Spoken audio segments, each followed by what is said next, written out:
একটা কাজ করেন 3000 টাকা দেন, সিরিয়াল সবার আগে দিয়ে দিই। ভর্তি না হইতে আমি আপনি 3000 টাকা দিয়ে দিব। বেশি কথা কন, বুঝেন না? বললাম না সব ধরনের রোগী চিকিৎসা হয় না। বের কর, বের কর।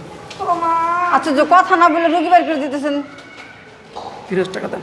তা আপনি আমি 3000 টাকা দিয়ে দিব। কি হয়েছে আপা? রোগীর এর কি সমস্যা কি? হ্যাঁ, পেট ব্যথা। পেট ব্যথা? বুঝলাম না, ঠেলাঠেলি খরচ কর। কিসে তো তুই নেছিস কেন? রোগী আছে তামু না, এটা আমি ধরছি, তুই দেওস না? তুই তো মানে তুই তো বাই করে দিতেছ, তো আমি দেখি। সব জায়গায় বেটু দেশ বেটা, এনে খালি থাক, চুপ। এটা আমার মাল, আমি করবো। আরে ভাই আপনারা ভিতরে নিবেন, চিকিৎসা করবেন, তারপর সনকা টাকা পয়সা চাইবেন। আপনারা না ঢুকেতে টাকা চাইতেছেন। বেশি কথা নয়, বের কর, বের কর। আপা দিয়ে দেন, আপা দিয়ে দেন। আচ্ছা কি হয়েছে আপা, আমার লগে একটু পরামর্শ করেন না?